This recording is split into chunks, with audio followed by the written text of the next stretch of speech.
Hi, my name is Keegan Tucker, and I am the choreographer for Fiddler on the Roof, but I also get to play Motel the Tailer in the show. So I was really excited to do Fiddler after doing some pretty modern shows in the last couple of years that really pushed my boundaries as a choreographer. Smokey Joe's, that was a lot of dance, a lot of 1950s, 60s style, so I had to learn some doo-wop stuff. Mamma Mia was super intense and pretty much nonstop.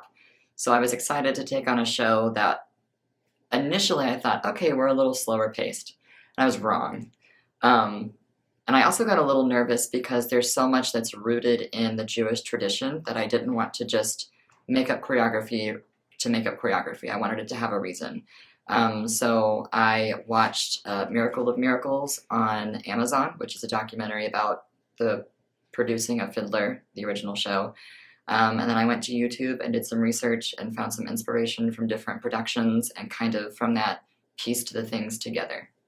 Most of the time, if I feel like a scene is more actor driven, more dialogue driven, even if it is a song, but it's more lyric driven, that's something that I will usually talk with the director and see if he wants to just block it instead of put dance with it, although I'm always happy to blockography, if you will, a number.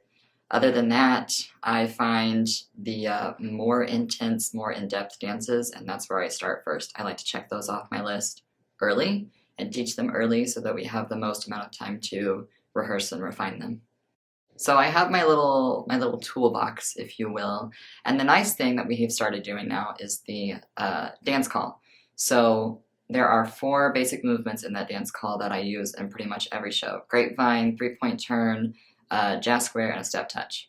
So that's kind of where I base things off of, and if they can handle that, then I can either tone down or turn it up.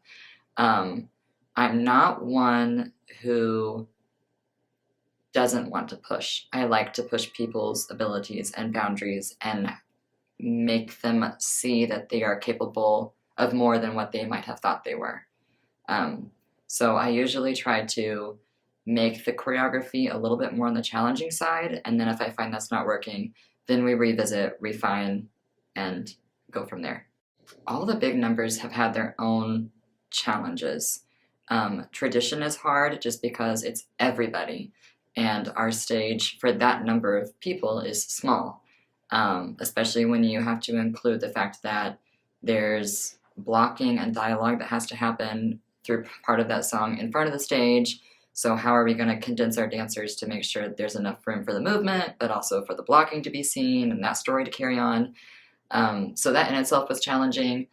The wedding dances, I think those were the ones that scared me the most, just because, again, that's where there is tradition from the Jewish faith that's rooted in a lot of these dances and things that you see in weddings, and I wanted to make sure that I was as closely as I could adhering to some of those traditional moves.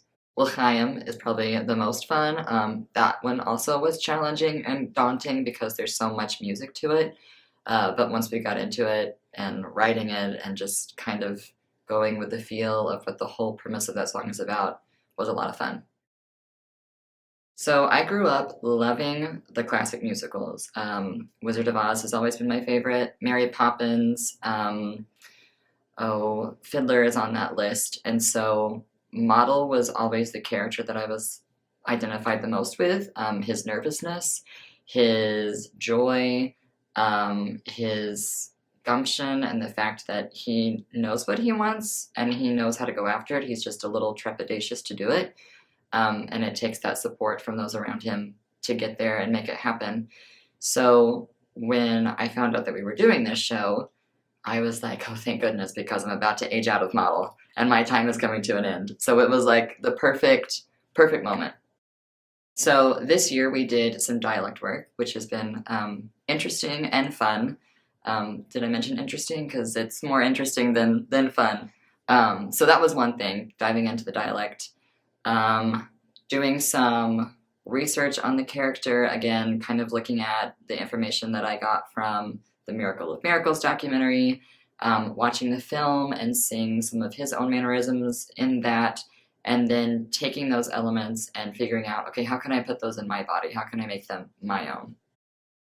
I love that we have new people. For me, as an actor, but also as a person on the production team, it kind of breathes new life into what we do around here.